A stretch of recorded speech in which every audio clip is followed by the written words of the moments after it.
Aluluwa famille c'est oh. Aluluwa famille c'est oh. Aluluwa famille c'est oh. Aluluwa famille c'est oh. Edes Marie-José Tante Selika Aluluwa famille c'est ni Soua bosu Cléam Bona Ephraim Papa Kofi Mathieu Kemo mitia ikanti Betou be mame fort Be flema mi bo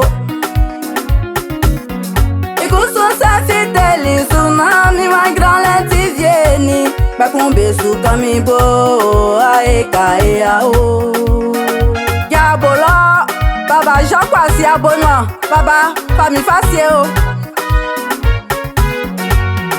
Tante Selika Aluluwa famille c'est ni Soua bosu Cléam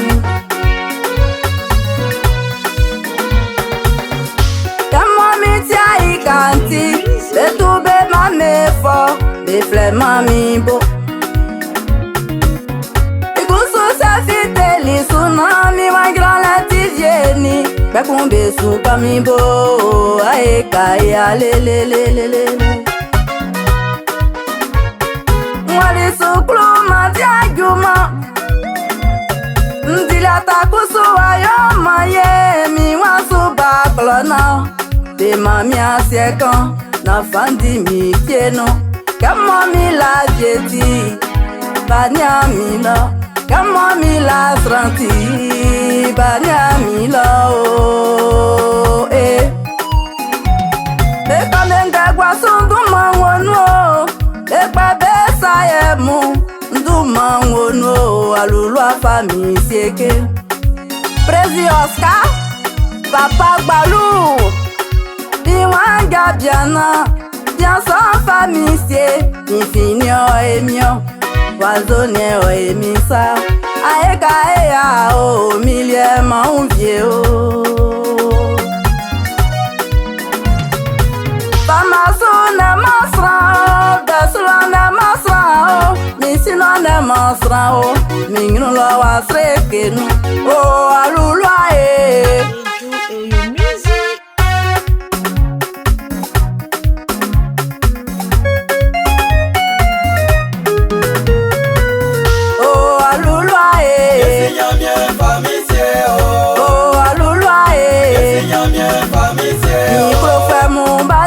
Bayi mi osu fwe mu ye bati mi bayi o mi jan fwe mu bati mi bayi Afike mo mi le masra kuti mo makayi kanti sote bati mi bayi o aeka ea o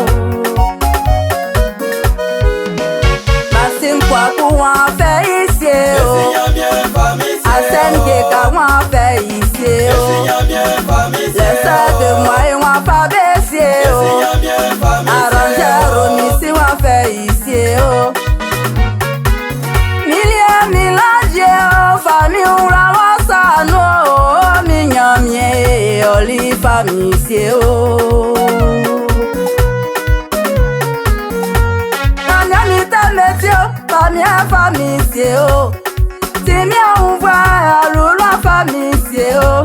Oui, famille c'est oh, famille c'est oh. Aïka ba me kwa. En femme nyamie. Afi kumba kia kwa fa effacer. Ame la sou hein. Blé. Mon fils me a que de serré. Tilikan. Amble la sou. Asandre Congo bilan. Misilia Kwasi Jérémie. Baba, on y a mes femmes, c'est femme à solo. Et si y'a bien famille, c'est